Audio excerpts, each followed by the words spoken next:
Hello there, ladies and gentlemen. Today we are joined by Hayden Bittinger on this edition of the Beyond the Red Door podcast. But before we get started, I have to introduce my lovely, gorgeous co-host. He just got a haircut, nice little beard trim going on as well. Dominick, how are you doing? I'm doing phenomenal. Shout out to Blue Chip. They're a phenomenal barbershop in West Side Madison. Got my hair done there. Doing pretty good. Busy work has been slamming me lately. Multiple projects, multiple things, but we are moving. We are doing good. But yeah, I'd like to welcome Hayden Bittinger to the podcast today. Hayden, welcome. It's been a little while. What you been up to? How you been? Oh man. Well, thank you for having me first off. Okay. I love to be here. Love to talk. You guys know I love to yap. So it's nice to be in a place where I can do that for an hour nonstop. It's been good.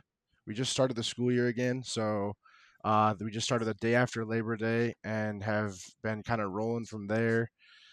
It's busy, but that's kind of how the beginning of the year is. And I feel like you plan for an entire summer, all the things that you want to do. And then you get to the first week and you realize that you kind of have to go back on about six of those things and replan them. So working with my team's been great though. I have a great support group there, and like Emily, my girlfriend who I live with, has been a huge support as well.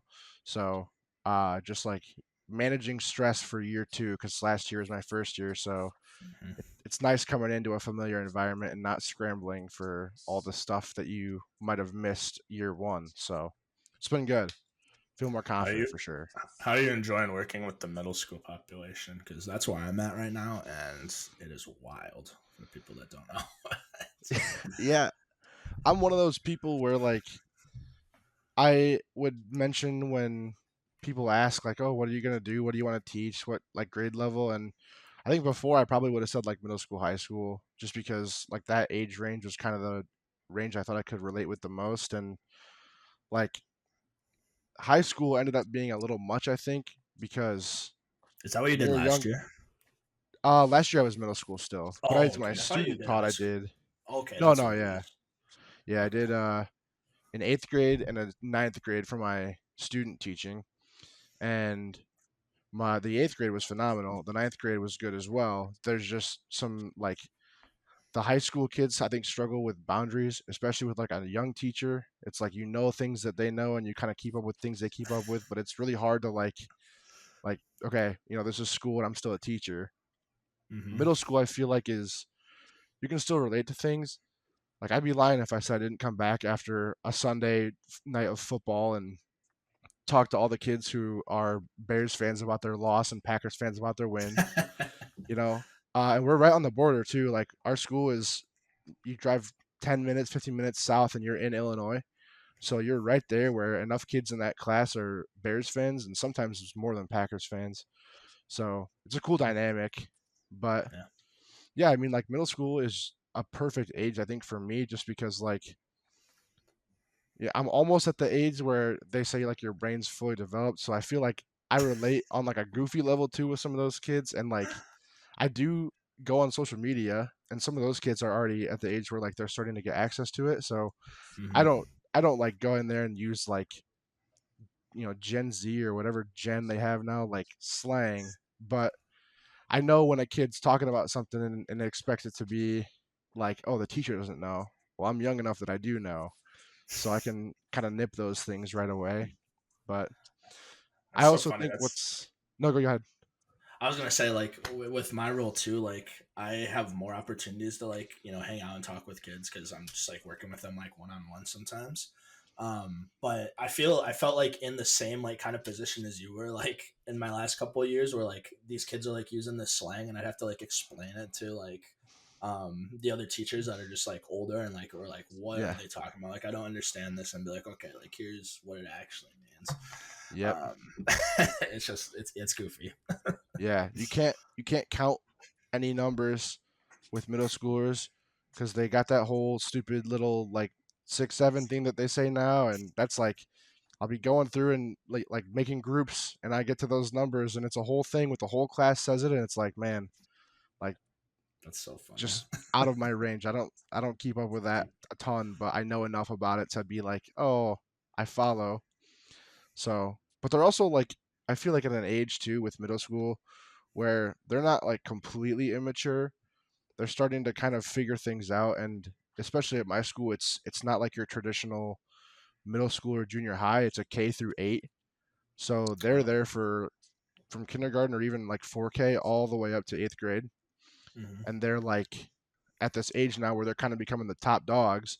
So they have these expectations of like, you are middle schoolers, but you're also the oldest in the school. So you have to be examples and role models. And I think some of them like really take that and hold that in high esteem and are really great shining examples of that. So like there's definitely drawbacks, but in terms of relatability and who I feel like I could get through or like get through concepts and class management, like middle school, 7th, 8th is right around the grade level that I feel like I fit best. Yeah, it's important. Like that age group is like really important too, just because like you said, they're about to go off into like that freshman year. Like they're starting to like develop their personalities and like start to figure out what they want to do with the future. And so to have like a strong person to be able to like help them and support them during that time is key. So Yeah. um, yeah. It's been a weird year too because like I said, last year was my first year. So all the 7th graders who were 8th graders this year, I'm so used to still calling them 7th graders, and like the 7th graders who moved up are 6th graders still in my mind. So like I'll be talking and I'll say like some 7th grader, and then I'm like, oh wait, they're an 8th grader this year.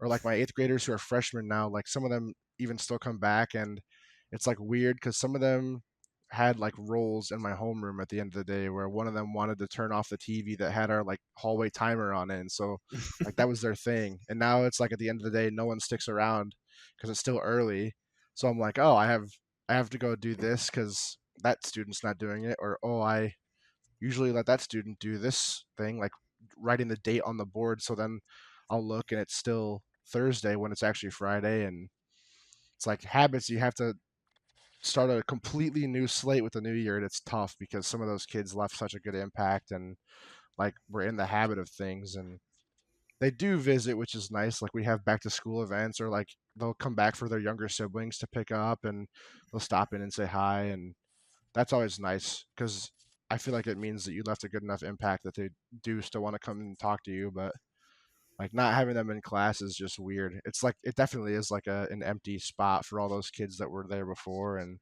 Mm-hmm. even like I said with the sports stuff, there's a few kids who were Bills fans. And then you make a note of the crazy Ravens Bills game that just happened, and you're going to talk about it with them. And it's like, oh yeah, they don't come here anymore. They're high schoolers now. So Mm-hmm. yeah, I'm sure I'll get used to it as the year goes on. It's just the first couple weeks. This is all the like frazzle of everything going on and trying to get everything right. sorted. So, Yeah. um, yeah. So, obviously you were in SigEp with us. We know you well, but obviously, there's a lot of people that don't know a whole lot about you. So, you've got a very long, like, little resume of stuff that you did while you were in undergrad, and then now stuff that you're doing with us in the AVC. But let's head back like to the beginning. Tell us about, how did you hear about SigEp? Like, when did you start getting that inkling that you wanted to join? Some of that like early year kind of stuff. Yeah. So would say it probably started once we had received like the Balanced Man scholarship stuff in the mail, and I was one of those high school kids where like my parents were on me, and I was also kind of on top of the fact that like any opportunity to apply for things or get money in any way, it was like, hey, I'll give it a shot. Why not? And I thought I fit the criteria well, so then I was like applied for it. I heard about the events. Austin is actually the one who came to my house in Polo and did the like interview. So he was my It was a good first. interview, dude. I love your family. They are awesome. Yeah, I think they had like cookies and candy and stuff out for him, and Yeah, like all this they crazy treated me stuff. like royalty. I was like, you were one of the first BMS interviews I did that was like that. Like, I'm trying to think if I had gone to anybody's houses like before yours, but yeah, it was just like so comfortable. I was just like, cool. Like we probably that was like one of my longer ones too. We sat for a while and chatted. Like it was Yeah, probably probably like a couple hours, and just talking with their Yeah. family too. Like they sat with us, so it was a good interview. Yeah, Yeah, I obviously know they it's always definitely were like, they're very hospitable too. I know even if it's people that they've known for like, 10, 15 years, they'll still come over and it's like, oh, we better have this out, or like, maybe you're coming over for like an hour interview and they'll still want to dust and vacuum the entire house and get it ready. And so I knew too when we were like, we could go somewhere or like meet here, and then you were like, we'll just go to your house. And so then they had to get everything ready and they were like getting on me the night before, and I'm like, geez, but they're awesome. Yeah. So yeah, Austin was my interview, and or my interviewer, and we had met at my house. We did the interview. That he was my first impression of SigEp, which, like, not to kiss up, but good impression.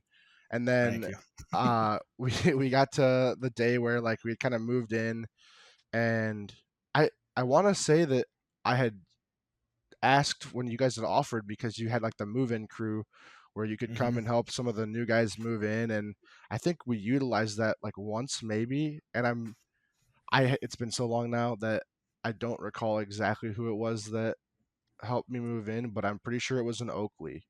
I just can't remember if it was John or Robbie, Mm-hmm. I think. But it was nice. They helped. Again, like second good impression, like no problems at all. And then came like the welcome weekend cookout, which was kind of like the big, when you're a freshman, it's like a big event to you because you're like, now all these people are going to be there and there's going to be other kids who applied for the same scholarship. But like going there, even with my parents, like they got to meet some of the people, and I met tons more names. Like Chad had been there, Dawson was there, just meeting all these different faces and like trying to get everybody's names straight, because like at that point I was trying to make an impression. But I would Mm-hmm. even say like the cookout was sort of where, like in my mind, it kind of flipped, and it was like, I don't really care as much about the scholarship money now as I do about like this connection that I made. And like realistically, aside from the roommate that I had, those guys were kind of all the people that I had interacted with first. So Mm-hmm. I had like a friend group within my dorm, and then I had this other organization who I didn't really know fully yet, but I was visiting for like events related to the scholarship and whatnot. And like obviously I ended up joining not long into the school year. I think we probably hit September like 14th. And I know when I had gotten brought in to do like the bid, or like get the bid, I was like hesitant at first. But I feel like it's just with any decision, like when you're in college, you're like, yeah, I'm kind of used to getting like a little nudge from my parents on like anything that involves money. Like, should I do that? Should I kind of wait and scope through all the details, read through the membership agreement? And like, I think I wanted, because I was still back and forth with my parents, communication, telling them everything. I wanted to like bring that and be like, hey, I didn't say yes immediately, and I brought this packet of stuff and like all these things that I would do. But I think in my heart, I knew I wanted to accept it. And like I had read enough that I'm like, yeah, I could probably say yes today. But you just kind of have to have that freshman clarity of like talking to your parents, making sure everything's good and smoothing things over. And then, so I joined, and Were man, your like parents like pretty on board? oh yeah, they were pretty on board. I think they were maybe a little bit hesitant, but like looking from an outside perspective in, it's like, what was SigEp to anybody who didn't go to the events and didn't get the spiel from Mm-hmm. me? And it's like, fraternity, what fraternities look like. If you've seen the media, like movies that probably they have watched, Neighbors is kind of the one that comes to mind, that like Seth Rogen and I think like Dave Franco, I think, movie. I don't remember who's all in that, but or Zach Efron, is Zac it? Efron is in it, Zach Efron, not Dave Franco. So like that's kind of the impression that you get when you imagine Greek life. But I think what helped was that they did come to the cookout. So they had kind of gotten to see and meet these people who I had gotten to see and meet. And then like they weren't as hesitant as maybe anybody else would have been. They I think they just wanted to make sure that it was a decision that I wanted to make. because I was one of those kids up to that point who, like, everything that I had maybe wanted to do, I was really indecisive. So I didn't fully know if I, was there or not. But like I said, I think deep down I did want to join pretty quick. Mm-hmm. So yeah, they were on board once we had kind of talked it over, and like, they've been supportive. I know that when I was an undergrad, and maybe even still now, that things like the Founders Day of Giving, like, they were always happy to support. And they got to know a lot of the guys in the chapter. And even now, like, I don't feel like I talk about a lot. Like, I'm not someone who goes home and has, hours and hours of stories to tell, but they still remember a lot of the names. Or if they don't, they'll be like, oh, is that person this relation to you? And it's like, yeah, I'm surprised that you still know that, because like, I don't go to college things now besides like homecoming and banquets. So, Mm-hmm. but yeah, like, I mean, I think as far as like my journey in, you know, that kind of describes it all. Starts with the scholarship and sort of branches into something more. But I feel like the connections are kind of what got me there. Like, if they had sent someone to my house to do the interview that was super monotone and boring, then I get to school and, like, nobody comes, or the person that comes to help me move in is like not interested in being there. And then, like, the cookout, if I don't meet all these people, like, that never happens and I never join. So, like, I think there's some value in that too, when you're talking about, like, what are some of the greatest things that any organization, but SigEp in specific, especially Wisconsin Data, has to offer. And that's like those genuine lasting connections. So Mm-hmm. that's kind of where I'd say it grounds it for sure. Man, shout out your parents.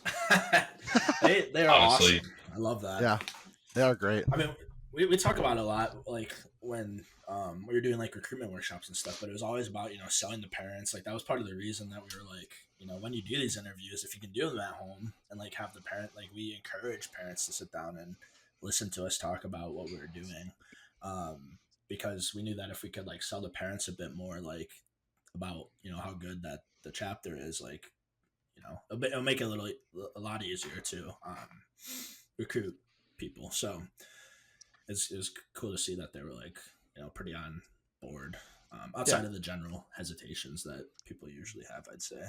right. Your typical stuff. Mm-hmm. Um. So, like, talk to us. Who are some of the people that were in your joining class? Oh man, You had a this big is group, joining right? class. Just what was that? I said you had a big group. Yeah, it was a pretty big group. I couldn't tell you the exact number. If I started going through names, I could probably get a count, but I think out of the entire joining class that we came in with, there was only 2 people that didn't end up staying and graduating at Platteville. And Mm-hmm. even then, or maybe one of them actually, but the other one went somewhere else and graduated. So it's not like they just dropped the fraternity because they didn't like it. They just had other obligations. Mm-hmm. Um, but yeah, like, you kind of lead it off with like just a few of the names, like Ian Seidler's in the class, right? Jace Joyner, Jason Rose Jr., Jacob Feltz, Seth Riley, uh, Chris Soper. I think was later on in that class, because Mm-hmm. I know at first I couldn't remember if he was spring or fall, but I'm pretty sure he's later in that class. Um, and then like those guys like Nick Asau, who was friends with Jeff.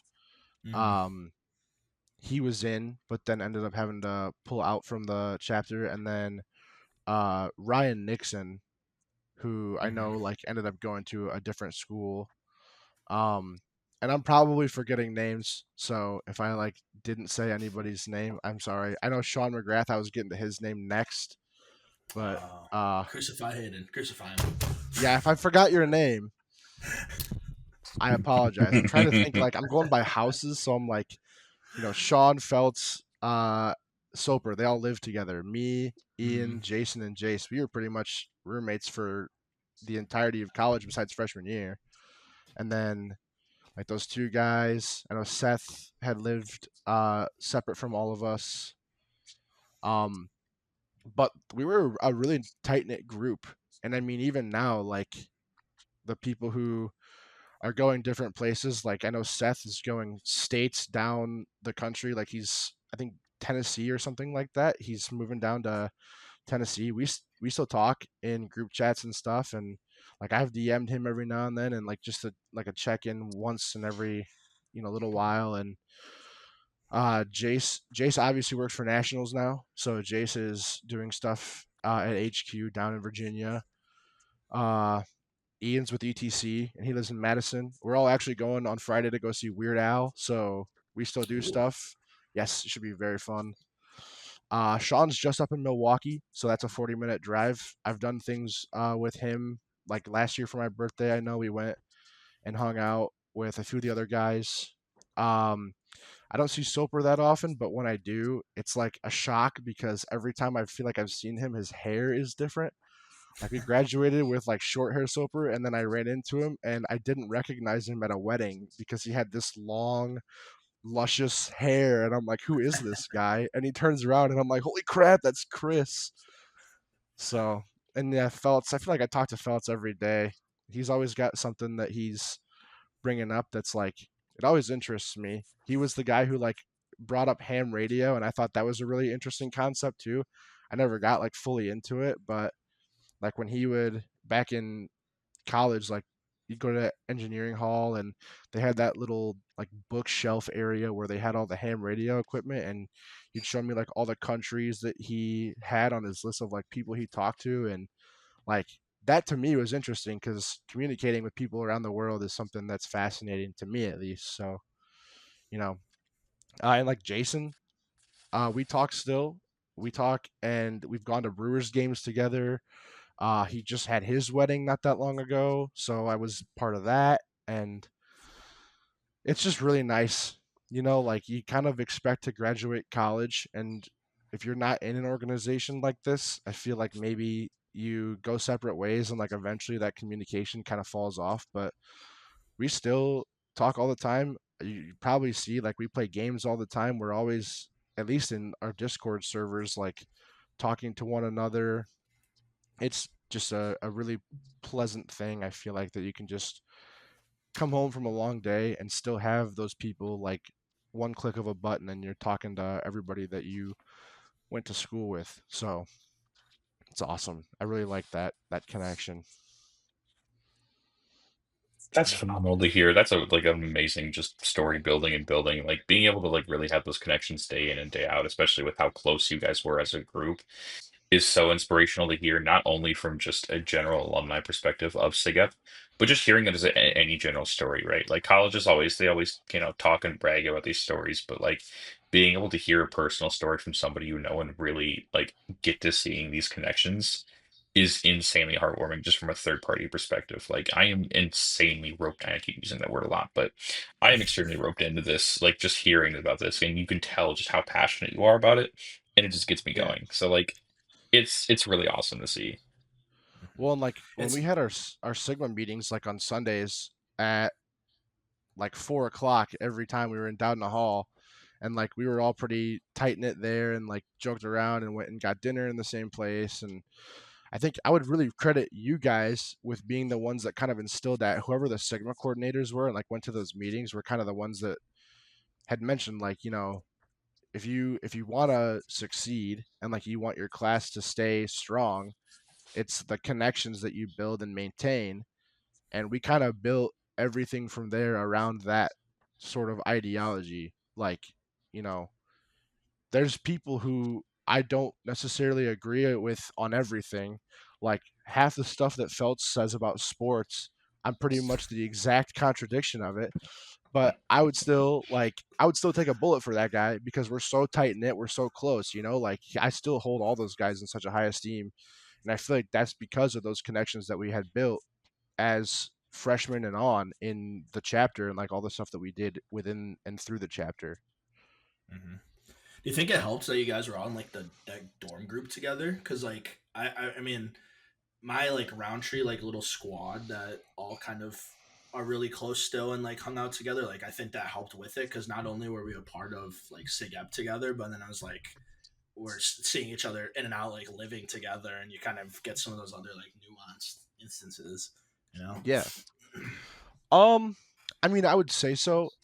Admittedly, like if you were to ask like who are your best friends, those three are three of my four. Like Jace, Jason, Ian Mm-hmm. are three of my four best friends, and the only other person on that list is Jace's girlfriend Carissa, who like would always come in and was a pretty like big part of the chapter when we were undergrads as well, and like did a lot of stuff with and for us. So like everybody that I have met and that I hold probably closest to my heart is through the fraternity. And we did room together for 3 years, two of those years being in that 405 West Main house, which for one of those years it was the like official SigEp chapter house. Mm-hmm. So it was, I would say, formative for sure. And it helped that like those other guys like with the Sean Soper and um Feltz group that like lived in what was the carriage house for those years, like we could walk a block and be at their place, you know? Mm-hmm. And we were all pretty supportive. Like sure we had things like together, but I know like Seth was part of the performances and like not necessarily acting, but did a lot of like tech stuff and crew stuff for plays and performances at Platteville, and like guys would go support that. They don't have to love seeing plays, like it's not their favorite thing in the world, but people would go because he was our brother and he was someone from our joining class who we still had these strong bonds with. So I definitely think that yeah, like the rooming for sure helped. And like I said, those three that I did live with are like the closest friends that I've got even to this day. So yeah, 100%.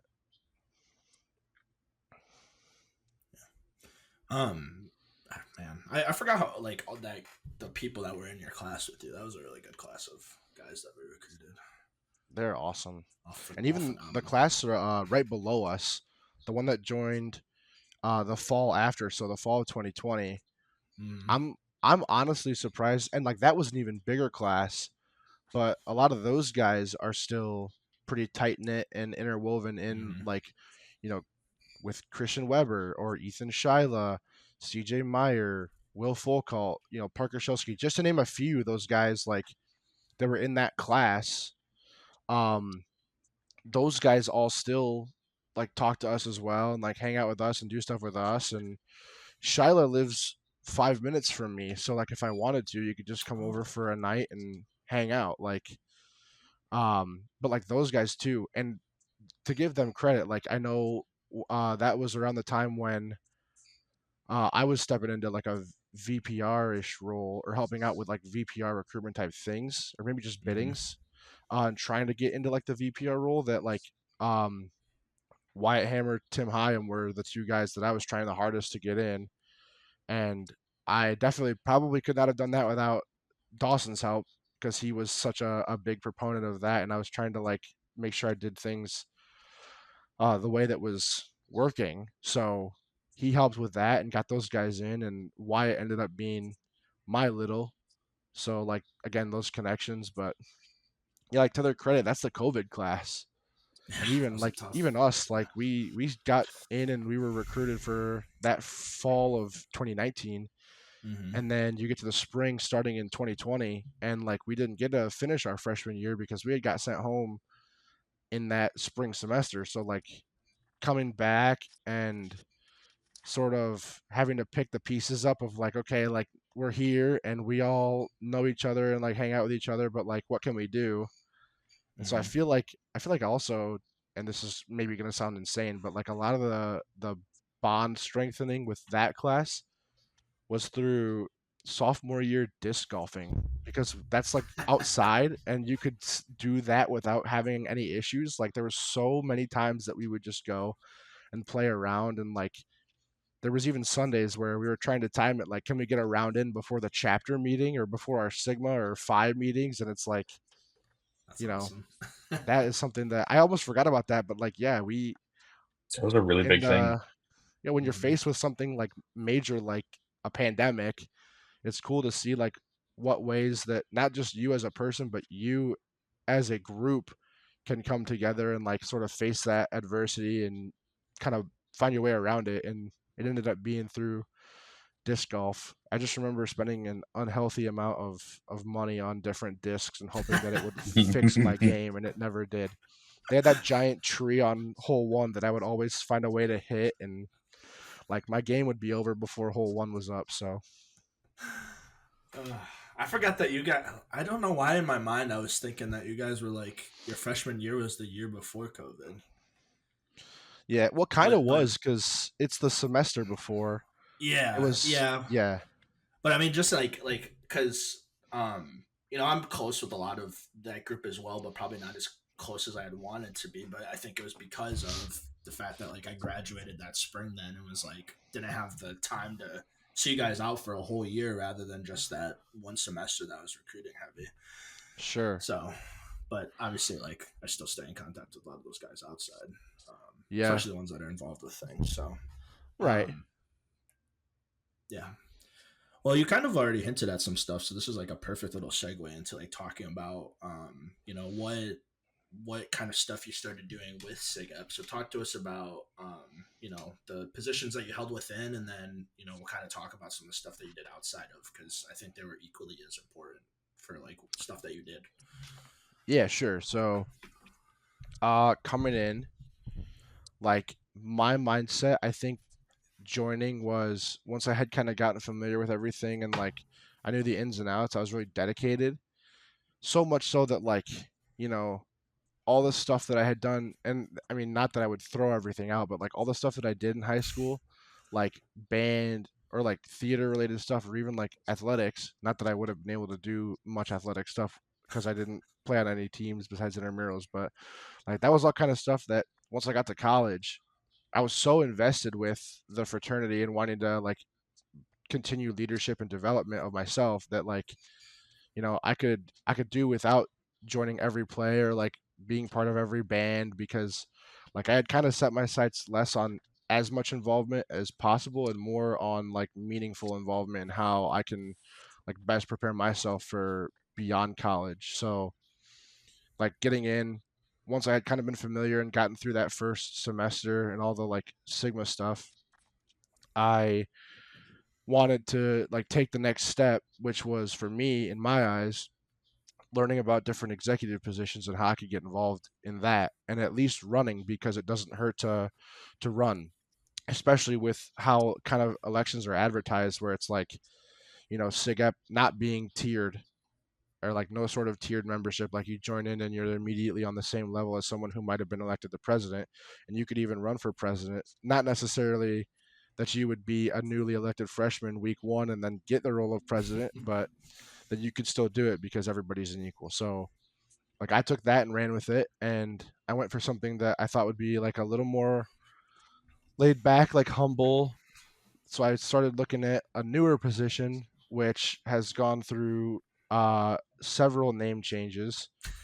Back I when almost it forgot about was, the name changes when I saw you put it in our little rundown. I was like, isn't it supposed to be this? And then it was like, no, we just changed it pretty recently to that. I still talk about chap dev. It's still ingrained into my head as chap dev from when I first started. And then it turned into like VP of the SLC. And then I think like now officially it's considered the VP of learning communities. So like VPLC. I might have those flipped. It's been so many, I really can't keep track. But like that was the first position that I did. And I feel like it was a good way to like segue in and kind of figure out how roles and responsibilities were handled on sort of a bigger scale, kind of deal with like academics in a sense, maybe a little bit of community service. And as with anything, like I feel like looking back, there's more things I would love to have done with it.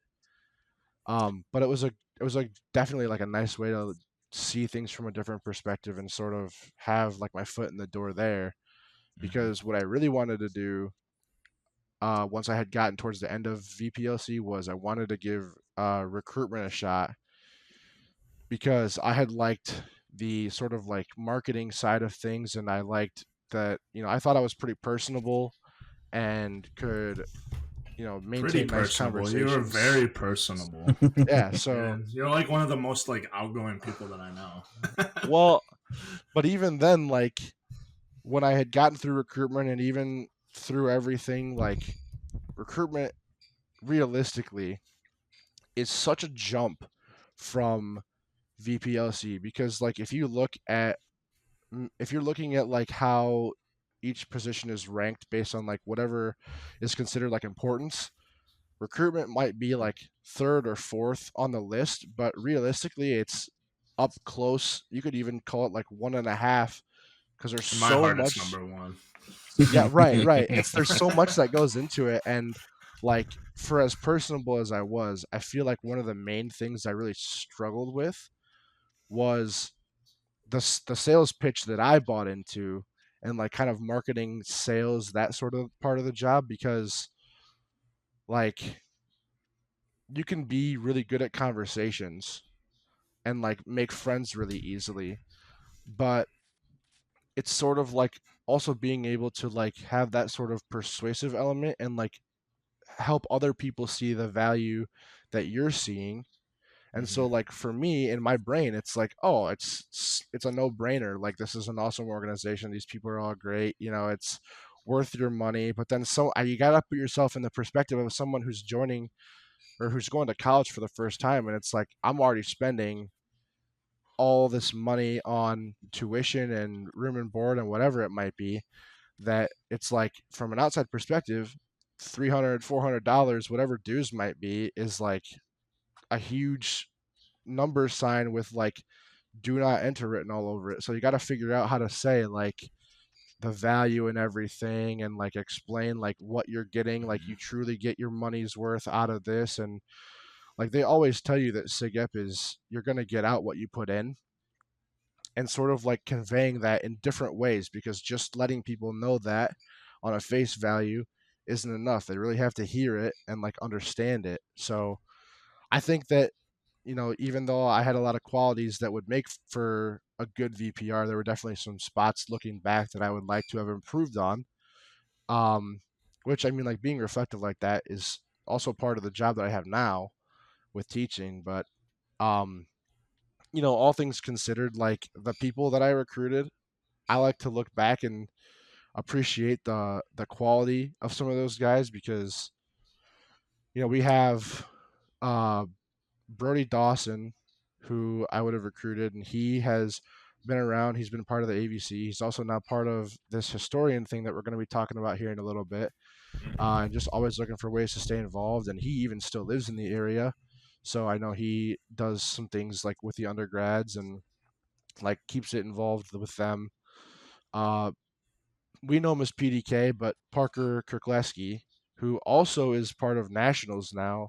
Mm-hmm. Um, we have uh, Noah Brugman Hulse, which kind of have to give Jason Rose a lot of the credit there, because those two were like bread and butter, peanut butter and jelly. They were like hand in hand, best friends outside of the fraternity. And then like finally Jason convinces Noah to come around, and like we all know Noah and we love Noah, and Noah's just one of the funniest, and he's very personable as well.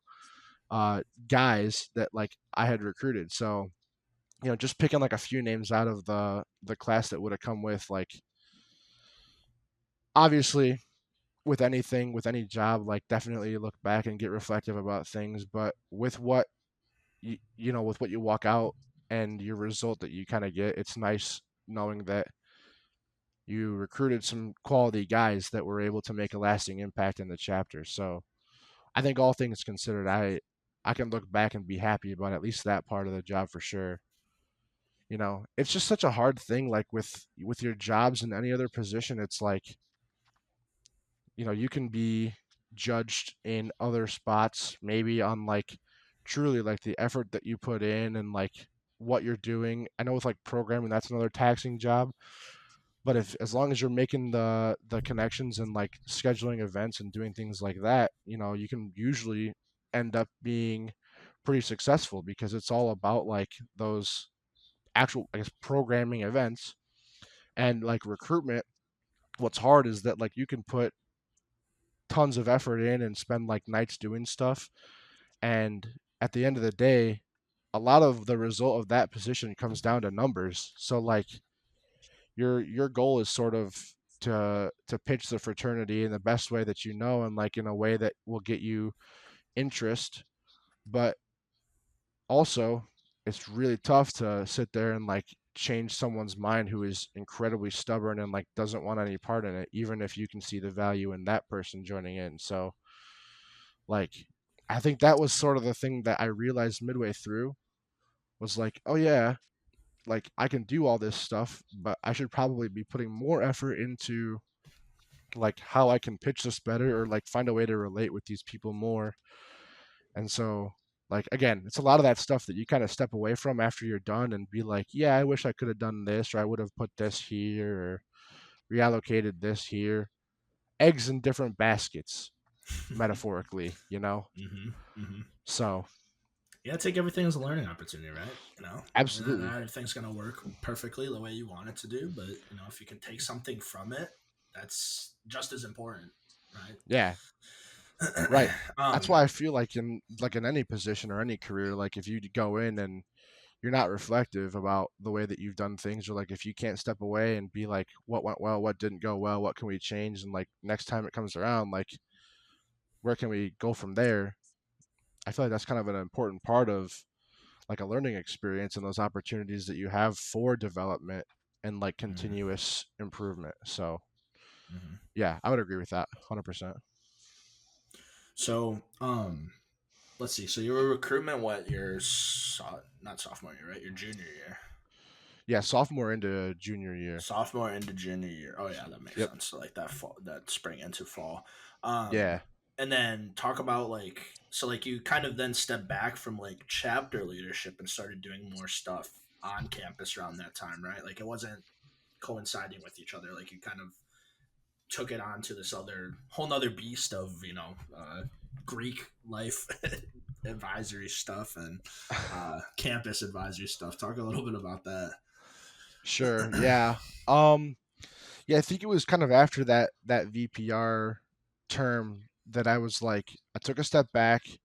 I kind of looked at things from a results standpoint, and like I felt like I had a lot of leadership potential and like could do great things in leadership, but maybe I was just looking in the wrong spot. And there are a lot of great leaders in SigEp, so like I wanted to come back, maybe sort of reevaluate things and look at other spots where like you know I can allocate myself and sort of help improve things. And I guess the first place that I went was somewhere that I thought needed the most change. And when you're a freshman or a sophomore and you have like your fraternities talking about, you go to meetings and you hear about the reports from UGC, IFC, those reports, and it's like, yeah, we canceled meeting this week because we just wanted to, or whatever they would have canceled meetings for. And so it's like hearing that, like those kinds of reports where like really nothing's happening over and over again, and it's like, well, what does it take for someone to get in there and really like, I guess, make the change that you're sort of wanting to see? So I took a stab at that, and um just ran with Trayton, who was a Phi Sig, and he was my vice president. I was the president, and I just took a shot at it and said like, my goal was to improve it and make things better. Like, get in there. I know people go to those meetings and it's sort of on a Wednesday. Nobody wants to be there for an hour because if the meetings feel useless, it's like I wasted my time getting in my car or like walking on campus, Mm-hmm. going to this meeting and leaving. And it's like I got nothing out of that besides the fact that like we're all in Greek life still, and this is what maybe someone's doing next week. Mm-hmm. So I got in, and once I was elected, once we had like the board kind of assembled, it was like, what can we do? What can we change? Not just with the organization, but how can we keep Greek chapters interested in this and like keep them wanting to come back, and like make it so that your Wednesday meetings weren't just 15 minutes of nothing, and stuff actually happened and got done. So like I ended up being on it for 2 years. I got reelected when I was a senior, or I guess a junior to senior, and um we started off with, making the meetings meaningful, like actually putting the roles that people were elected to use. So another SigEp, Jace, who I've mentioned was my roommate and closest friend, he hopped in and he did the risk manager and the financial coordinator position, which is one thing where you kind of have to like not just assess the finances of what we're doing, but also the risk of the things that other chapters are doing, that the organization that UGC is doing as a whole, and truly think that he had a big hand in some of the decisions that I had made too, because like if you're not a president relying on opinions from the board and the people that you're so like representing, then I feel like not as effective as you could be. So um, we put the positions in and we made sure that they were doing everything they were supposed to be doing, so that we weren't just going in for a useless 15 minutes on a Wednesday. I And think I think it's important to emphasize like how bad UGC was before like you took over, Hayden, because like I was a UGC rep for a little bit, and for like those that don't know, like United Greek Council was this group where all the fraternities had to send representatives to like talk about what their chapter was doing, and then like vote on stuff if like it was something that was going to impact the entire like Greek life basically. But like it was terrible. Like you would go, you would not do anything. It was like so bad that at points, like I remember, as our rep, and like it was me and Nick Korberg for a little bit, like trying to figure out if there was ways we could get out of it because we were like paying dues and stuff. And it was like, this is worthless. Like this is a waste of our money. Like I remember going and talking to like David Nevins and like Val and just being like, this like it just doesn't make sense. Like what are we paying for? Like what are we getting out of this? And so yeah, like the after you took leadership, like there was this huge shift in how important like UGC was and like its role. And yeah, not to cut you off fully, but keep going, talk no, about it no, more. yeah, no, I'm like I said, yeah, it sucked because it genuinely felt like, and I guess I didn't want to like go right out there and say it, but like it genuinely felt I'll like say this. it. It was dying. It was No. it was dying, and I didn't want it to die because it felt like something that was important. Like obviously, if we're coming back to our chapter meetings and we're reporting on this, like it's got to have some sort of importance and impact. And Mm, like it's the United Greek Council, so I looked at that as like I'm not just making an impact in my fraternity, but I can make an impact in other fraternities on campus and even sororities. So like Greek life as a whole, like the entirety of Greek life. And I remember like when I ran, I kind of wanted to fix the image. Like Greek life on most campuses doesn't have the greatest image. You kind of expect them to be like the reason that cops are out on, weekdays, or like why there's, tickets being handed out everywhere. And I wanted to make Greek life at least look better and find ways to like, integrate the community or see like a way that we could sort of show that this isn't who we are, you know? So we brought a couple things back that were kind of missing. I'd heard rumors about something that was called Greek Week, which if you were a participant in Greek Week, just know that that didn't exist for me when I joined, and I had no idea really what it was. So basically, what ended up happening, and I can't say what it was, but when we brought Greek Week back, it was through this mini organization called All Greek Programming, which realistically was pretty much just a subcommittee of UGC.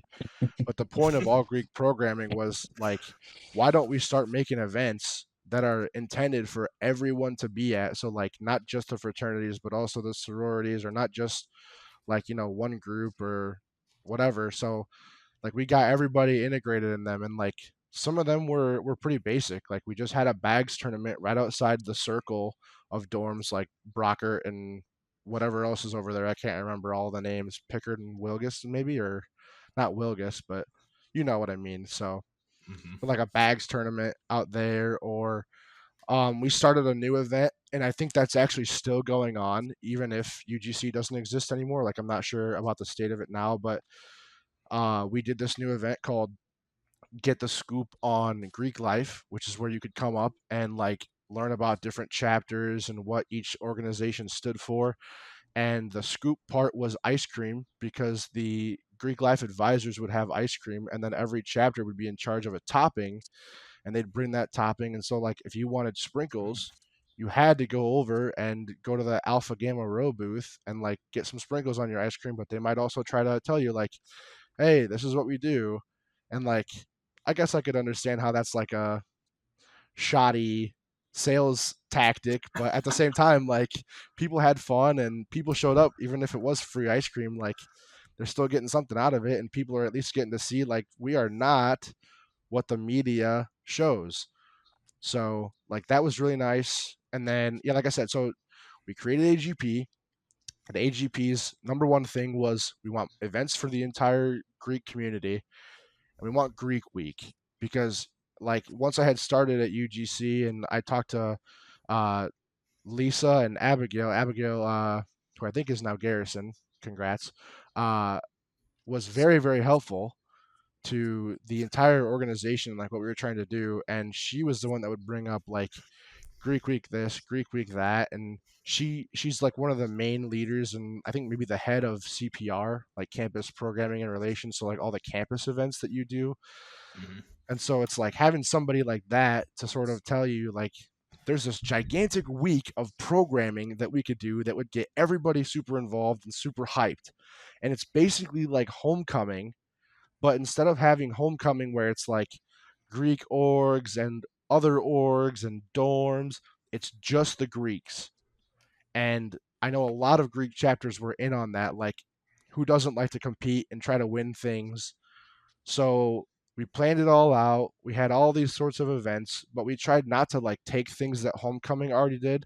So like you wouldn't see tug of war at a Greek week event because that was something that homecoming already did, or like the volleyball tournament, like that was something that homecoming already did. So we wanted to do different things, and we did it the same way. We had points, we crowned winners.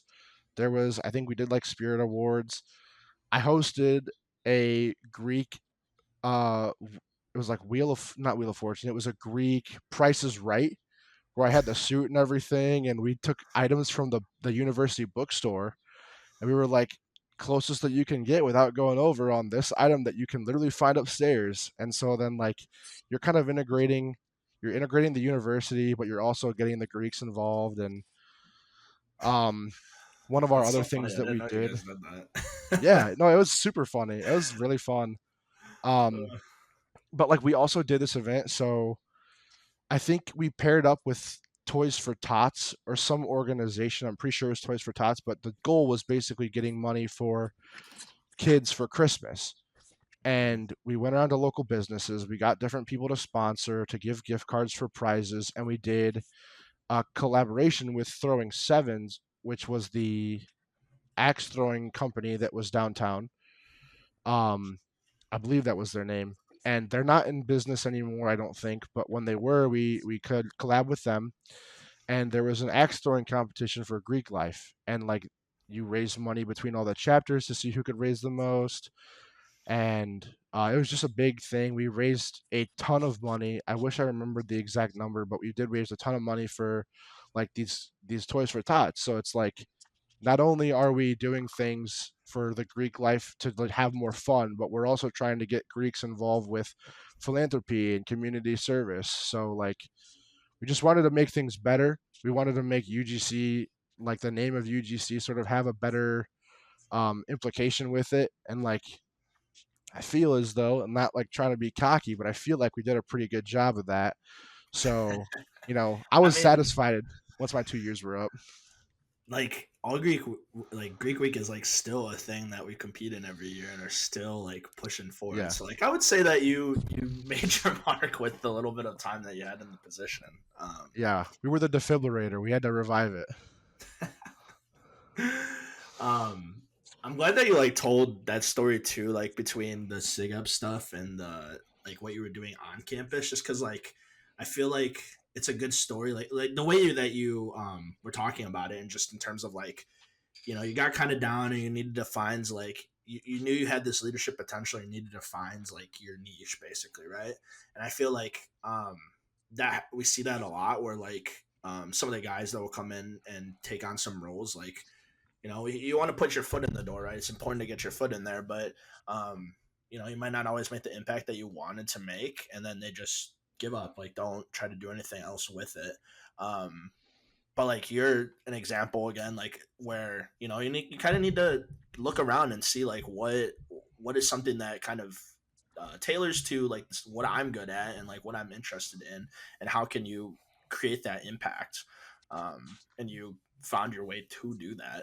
And it was awesome to see.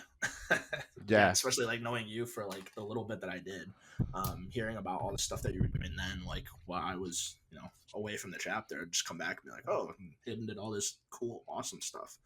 Yeah. So We even like for some of those meetings, it's like you could increase the time, but it's like, how can you increase the time for these people that's like meaningful and make it so that they like have a desire to come in and like have fun. And so like at the end, I know we threw like a little appreciation party for all the reps. That was like, we got cake and stuff that was thanking them if they wanted to stick around, and like a little mini like after thing, like gathering. And we started theming the meetings. So like Halloween or like tropical or not. Yeah. Halloween night, we had tropical night. We had, like beach day, which was kind of tropical. We had a Christmas one when it was closer to then, and like people did dress up. Some of the guys who like maybe were, or some of the chapters, I guess, even who had people that like you couldn't rely on seeing them every week. We started to get full attendance, and like everybody wanted to go, and people would dress up and have fun. And like, I think one of the biggest impactful things was I was just out with friends one night at like Walmart, I think, getting groceries, like nothing to it. And I saw this dude walk up to me who, I mean, I'm kind of tall, like 6'1" tall, yeah, but you're he was kind of up tall. here. Yeah, he was up here on me though. So he was probably close to 7 feet. Jeez. And like, anybody walks up to me like that tall, and like it's intimidating, but I didn't know what he was walking up to me for. And he ended up being in Farmhouse, and Ooh. he just came up and said like you're the guy who's like doing UGC, and he was like, you're doing a nice job. And like that kind of thing was like nice for me to hear that people are actually enjoying this, and I wasn't just talking to myself and convincing myself that like I'm doing this and I think it's going well. Like other people came up and like expressed that, and that was really nice. So You're seeing the definitive impact that you were leaving on Mm-hmm. people. right, And the that was campus really as a nice. whole. Yeah. So yeah. Very nice. That's That's sad to hear that it is gone now. I don't think I haven't heard anything about it in a while, so I'm not sure if it's there anymore either. But Yeah, I don't know how the upkeep went once I was gone. Like I said, I tried to keep up with Lisa Kratz and Abigail, and I checked in every now and then, and I offered to be a mentor like for the new class. And I know I talked to whoever ended up taking over afterwards a little bit, but I remember checking in toward the end or like maybe the middle, and I said to Abigail like, "Hey, how's things going? Hopefully all good. Like, how's UGC?" And I don't think the response was super great outlook that I got. So I can only hope.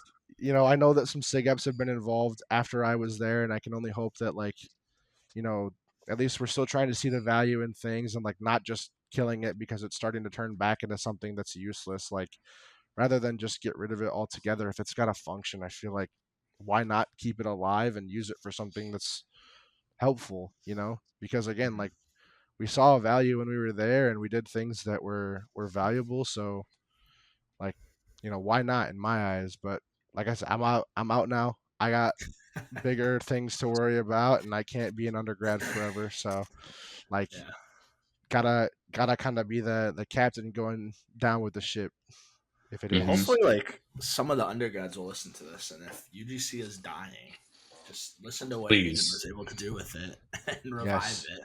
Save the baby. Save our baby. Alrighty. We've been talking for a bit here. Let's talk about how I recruited you again to do stuff for me at the AVC level. That's the way to put it. Yeah. It's a good way to put it. I mean, so like you graduated in December of 23, so you were like a one of the fall like recruits, which is always a little interesting, you know. Yeah. Right. But you came in the fall, and like you were trying to figure out what you were doing with life, like you know, you're going and teaching and moving and doing a bunch of stuff. So you kind of like weren't, you know, fully bought in and like involved yet, just so you were getting settled. But you know, position came up that I was like, oh, this fits Hayden perfectly. This is all the stuff that he is a nerd for. So like, why Yeah. not Right. see if he wants to do it? So talk a little bit about that. Talk about your new position. Okay, so yeah, like once I graduated, I remember like right away I had gotten texted. I'm pretty sure it was by Dawson, but it Yeah. was like, "Hey, the AVC is something that you can do now that you're not an undergrad and you've moved into the like alumni stage of things." And I was like, "Yeah, I knew about the AVC, and I there's another place where I feel like I wanted to keep making impacts." And so like right away I was like, "Oh yeah, sure, like I'll join." And I know Jurgis had said like I think it was first year would be covered if as long as you joined a committee of some kind. And so I was like, oh, I'll join a committee. And I think just off the rip, I might have joined either yours or Dawson's or something like that. But whatever I joined, I know it was fairly short lived, and I didn't end up getting as involved as I had hoped, because that was also when I started this teaching job last year. Mm-hmm. And I know for like the first few months, like even getting things figured out, like it was just so stressful. And like there were nights where I was waking up in the middle of the night thinking that it was like early morning and that I was gonna miss school or something. Like I just woke up and like started to get You up were to get going dressed, and through I'm it. like, yeah, I'm like, oh my gosh, it's 1 in the morning. I didn't look at the clock. So then like I just had this crazy mental like block going on where it's like I gotta focus on one thing and not worry about anything else. And like that's why it's nice now going into year two, where it's like over the summer, yeah, Austin had approached me about being in this new role that's the chapter historian, which, like I said, I teach history and I'm big on history and all that kind of stuff. And I love learning about like the chapters past. So it was right up my alley. And I'm like, I didn't know for sure if I was ready to come back and be part of the AVC, like, you know, in committees and like involved in committees quite yet. But like, I let the summer kind of start going, and like it was good. And I was still in a better spot. Once the school year ended, I felt a lot better. And so I said, like, why not? It's right up my alley. It fits everything that I'm interested in. And I feel like knowing what they wanted to get out of it, I could make a good impact here. So You were I accepted literally it. like, so Chris had like we were having a conversation. We were like, this is something we wanted to do. Like we were kind of doing a little bit of stuff for it, but like not like fully bought into what we were doing with it. And so Yeah. Chris was like, okay, like this is what I want to see done with it. Like here's some ideas for some things. Like you just need to find somebody. And like as soon as he like we were having this conversation like through text, I think, and I was like, I think I have somebody. Give me a second. And I just like instantly just shot you a message. I was like, Hayden, like I know that you love history, and I want you to start doing some stuff again. Because I think you were with me for a little bit. Like that was you were doing some stuff with the podcast. You were doing like the Oh, little yeah. clips. There's the little Yeah. I made clips that we one did. clip. The Made one short-lived Instagram clips. story clip. Yeah. They were But phenomenal. they were phenomenal. It was really funny. We It's a might great need to. concept if you have the time. Yeah. Yeah, we might need to get you back in on that. But you know, you got a bigger role now. Yeah. But but yeah, like I Well, was yeah, we'll like, talk about it. I was just like, Hayden, like, you know, this side's right down your alley. This is a new thing we're doing. Like, I know that you love history and stuff, so let's see if we can do something with this. And so, yeah, so like you said, you accepted it, and talk a little bit about like what it is that you are doing as the historian. Right. So, yeah, so I'm the like historian role. That's kind of the role that I've accepted, and the kind of the whole idea is centered around preserving Wisconsin data history through like photographs and like mementos and different sort of like, I guess you could say, artifacts. Um, I think I came into the role with a much grander vision of what was going to happen. Like I know once me and Austin started talking, it was like, yeah, so like someone has a book from like grand chapter from this year. Like, should we include that? And like, can we scan pages? And I remember it was like, start with Wisconsin Theta, and maybe we'll see later on if we can kind of expand from there, because even Wisconsin Theta's got so much stuff. So, I think it's for a still like a chapter, great idea what you were planning on doing, yeah, by the yeah. way. Like it's something we'll still look into. If we can get there, it's like I definitely went in with tons of ideas, but like you have to start small. It's baby steps, pretty much with anything. So like, yeah, we can look at it later on, but I definitely agree with like I started to kind of ground myself in like, yeah, let's start with this chapter and figure that out. And uh, you know, we have been around now. We're coming up on our 25-year our banquet.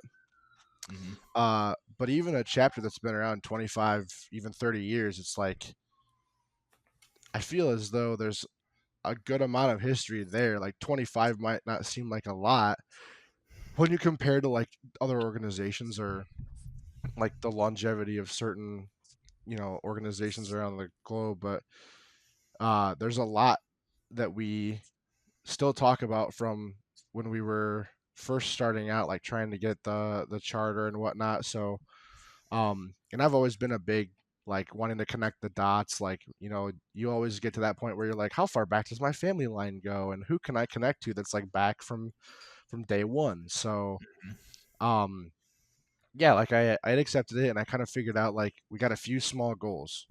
We got a website to upload pictures to, and like it's sort of a gallery for you to kind of be able to go in and see. We've got on that website a trophy cabinet that we're working on where you can go back and see different accomplishments and like what sort of things Wisconsin Data has like won or has done. And there's some stuff even in there from 1997 on that trophy cabinet that's like Mhm. we weren't even officially like full They're on still chartered chartering. and on. Yeah, we're in the middle of getting like fully onto campus and approved. So that was really cool to see. Um, it's already the cabinet or the role is already sort of expanding because, like I said, Brody Dawson, who was one of the people that I recruited and talk to all the time, he has asked to be part of it and like wants to know like what he can do and how he can keep expanding the role. So we're growing. I know that there's a vision kind of set. Like for us at least, we have composites from every year that it would be nice to get composites sort of scanned in and uploaded so you can see the years for everybody. I'd love to start working on like a definitive list of all the people from scroll one all the way up to whatever we're at now, which like I'm 353, so it's hard to believe that we'd be getting up even close to like 450s, even beyond that. So, Yeah. um, like I don't know that's where we're at something right that now. we're working on too. I think it'd be cool at some point to get physical things in to scan and like get photos of, which is I know something that we talked about.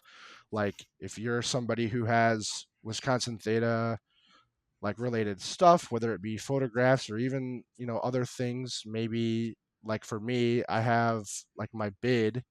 I think it'd be cool to get like things like that sent in and scanned. So I know that we were talking about, and it's not like a full on thing yet, but we had discussed the idea of a program or some sort of way to have people who are interested take things that they want to be memorialized and part of like our history or like this sort of like digital scrapbook, I guess, if you will, send it in. We could scan it or get photos of it or find a way to digitalize it and then get it uploaded, send that stuff back to you, and it would kind of be a part of this digital history book that we're making. And like I said, it's stuff still in progress. Like we talked about this program and we haven't like full on launched it quite yet. But I think what's nice is that if you're listening to this and you kind of hear about like, hey, I have so and so from Wisconsin Data History, or like I was on campus at this time, and I think it'd be cool if undergrads knew that I was in possession of this. to sort of reach out and like get in contact with one of us and send something like that in once we can get that program up and running, because that'd be really cool. And just sort of documenting things, memorializing things is great, because once we hit like our 100-year milestone, I'm sure that there are going to be a lot of guys who want to go onto that website and see like, wow, we've been here for a century now. What was happening back when we first started in 1997, or even like once we had been fully chartered in 2000. So like we have big goals for it, and obviously, like I said, we're thinking big right now. But for our small steps, like I've been reaching out to friends and saying, if you guys have photos from different events, whether it be like a massive thing like a homecoming or a like banquet, or even if it's something that's like a trail cleanup that you got a picture of everybody doing like a trail cleanup behind the park down, I think it's Memorial Park. If you have photos like that that you want to send in, and like maybe they're even just sitting in your camera roll and you're like, hey, I have these SigEp photos, but like they're taking up space, and if I could get them all in one spot, that'd be great. Online albums are a great place for those photos. And if you look to so the website, I guess I've been saying like all this about photos. The website is called Smug Mug, We and can put the link in the comments, and you can actually right. get to it from the chapter page, like website. Like, so if you go to like uwplattevillesigep.com, Yep. you can get there as well. Right. Yeah. Yeah, we've been kind of messing with it. Like we haven't added a million pictures yet to it, but it's to the point now where you could just go in, you could click on like the trophy cabinet, or you could click on like Wisconsin Theta Through the Years is our new big album that's got albums within it, and the albums within are like different years. So you could look and see what kinds of photos are uploaded from a year that you were in, or you could look and see like what sort of photos are being added now, like how things are going currently. So like I said, the main things that you're going to see popping up probably in the near history or the near like future would be these awards photos, the trophy cabinet sort of getting completely finished and touched up, um, any photos that people send in, and then once we get around to composites and getting those composites scanned in, then I think that'll probably be coming up pretty quick. Otherwise, I would just say like, yeah, interest or be on the lookout for those alerts about once we can get like the program set up for people to send in physical items that we can sort of digitalize. I think I covered most of that Yeah. pretty well. And I think the thing is like you said, it could literally be like anything, any event, anything that's like SigEp related, SigEp adjacent that you think would be important. Like their roles are basically to go through and figure out if it's something we actually want in the gallery or not. But people, like, I think you guys would be shocked about how like little stuff we have right now. Like the page right now is like a bunch of stuff from my time that I was in the chapter, because I had it all on my phone and like in my Google Photos and stuff. And then I got, my people that I was like, hey, like you guys got some stuff. Like, so we have like a couple of years here. Like it's like 20, probably 15 or 14, 15, 16, through like, the 2020s ish. But like before that, like there's really not a whole lot of stuff. And I know like, in the past, like people have shared photos on our Facebook pages and stuff with like from those earlier years, but we just don't have it like archived anywhere. Like that's just the stuff that people are keeping themselves. So even if, like I said, if you think it's something that you might not actually be relevant, like it might be useful for what we're trying to do here.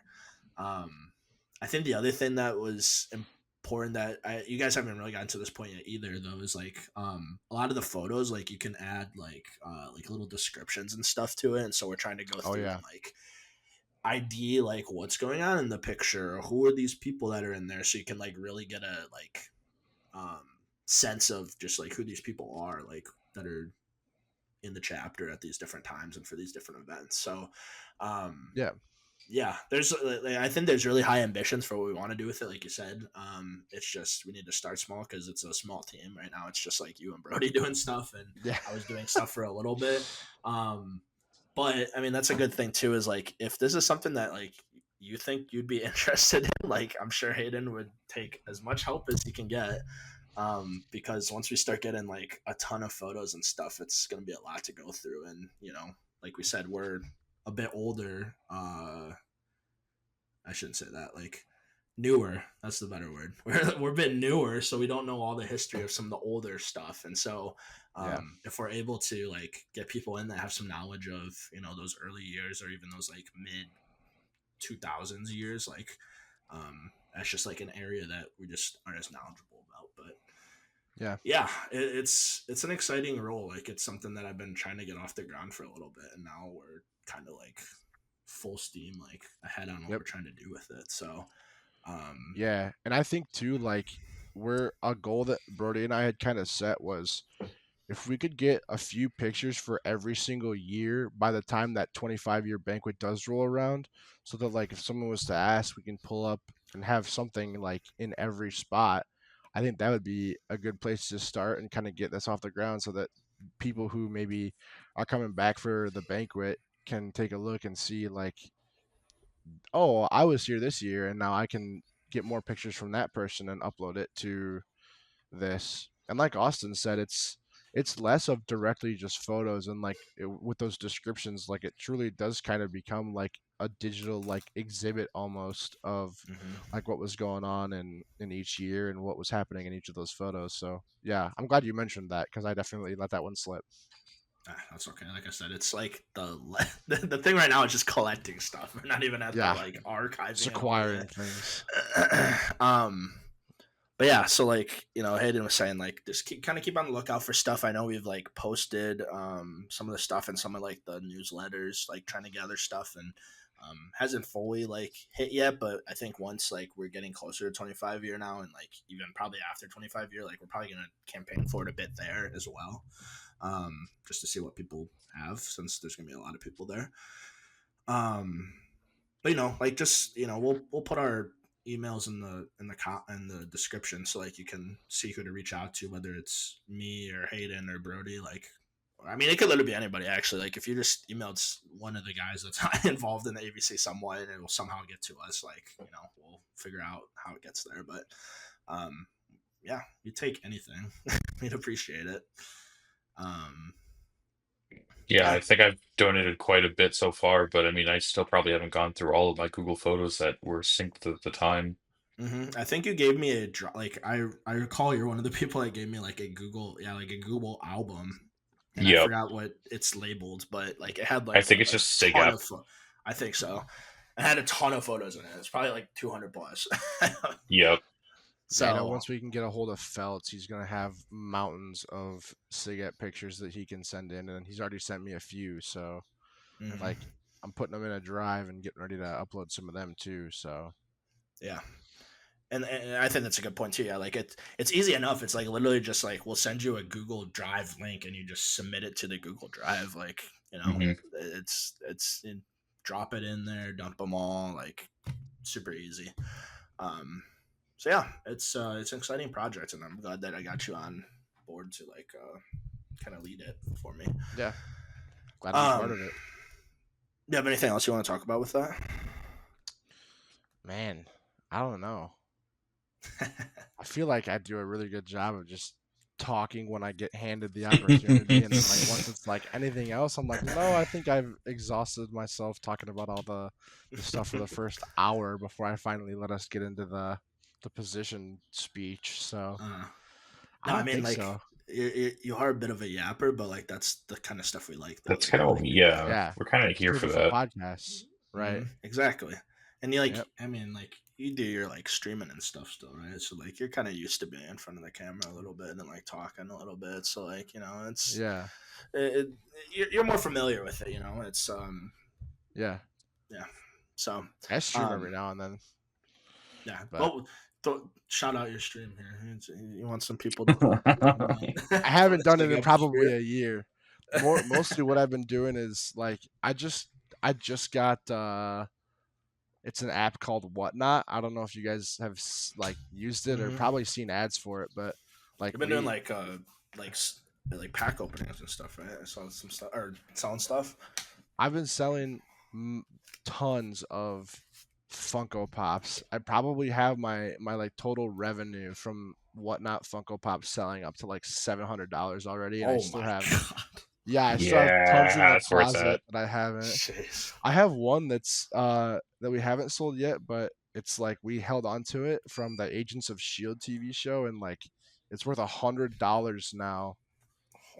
Jesus. So yeah, there's some that like we kind of went through once my brother had moved out this last summer of my parents, that like we were gonna get rid of some things, and we just kind of got a bunch of Funko Pops. I brought them back, and I was like, you just put your phone up and show people what's on the screen, and then like they'll make requests, and it's like, hey, I'll sell that one to you for $15 right now, and then you press a button, they buy it, and it's like, all right, done.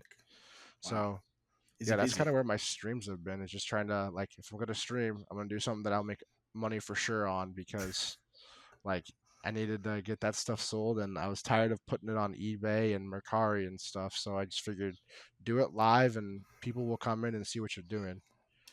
Cool. So That's awesome. yep. Okay. So yeah, we've been going for a little bit. You know, any last things you wanna quick talk about, shout out while we're wrapping up here?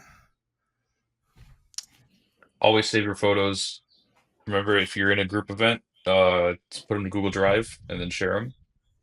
Makes a lot of sense. Going to be way easier for Hayden and Austin. Yeah.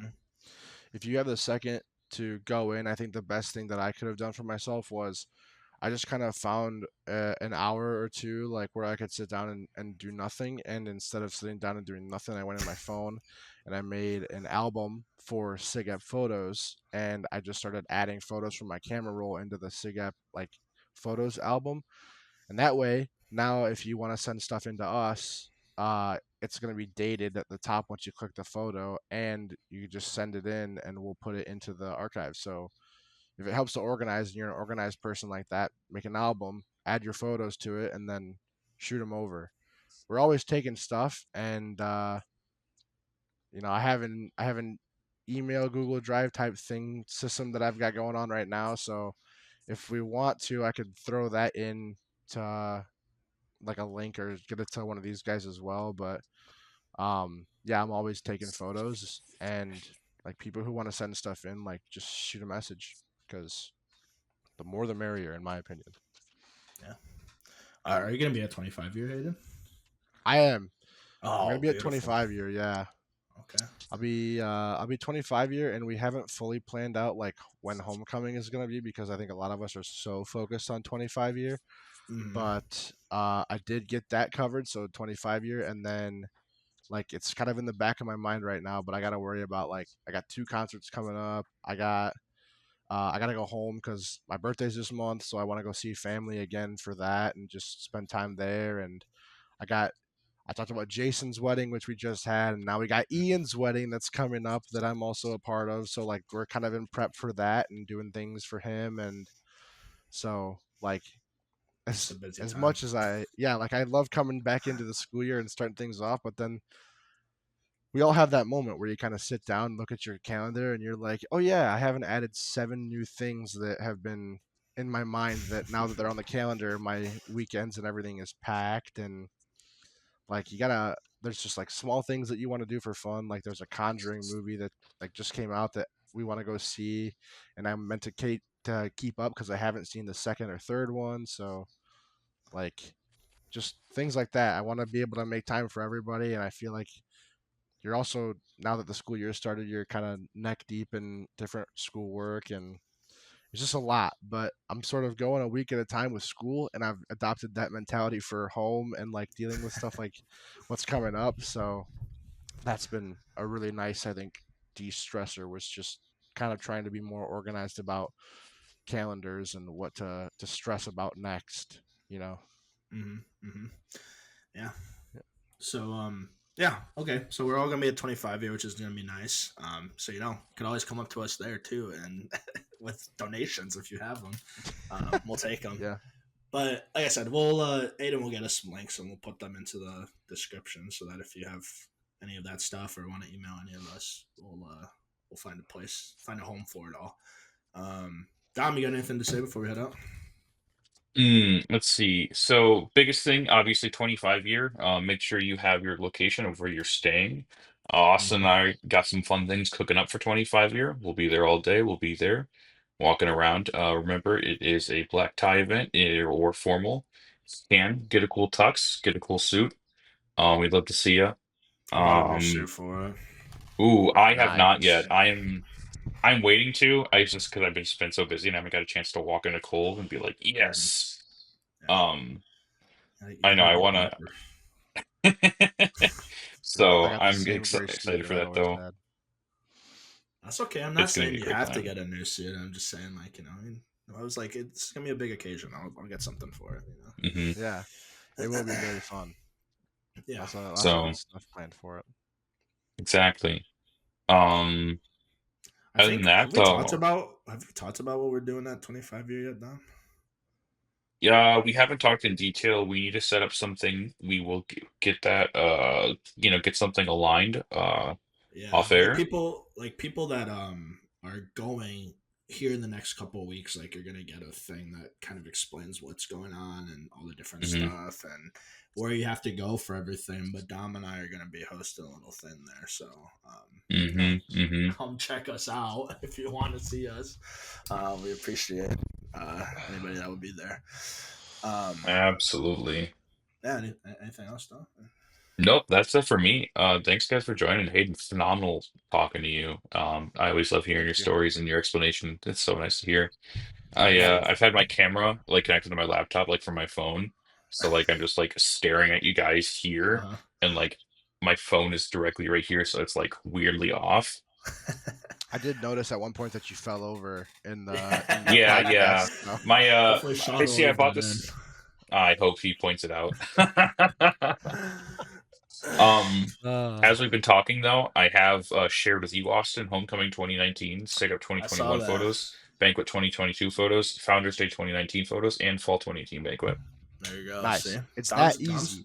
yeah, Dom's been sorting all this stuff out. I told you I've been doing albums for every single large event, and what we Uh started doing with like SigEp weddings is we all put these into a gigantic like Google Drive photo for everyone to take, and then it just smart. like it's built out from just the general idea of things and we thought about. I don't remember what like large event we started with or who ended up starting it with, Mm-hmm. but like it's been growing and now it's literally for every wedding, like every SigEp wedding, it's been a gigantic like Google Drive for everyone to grab photos from, and everyone makes a group chat.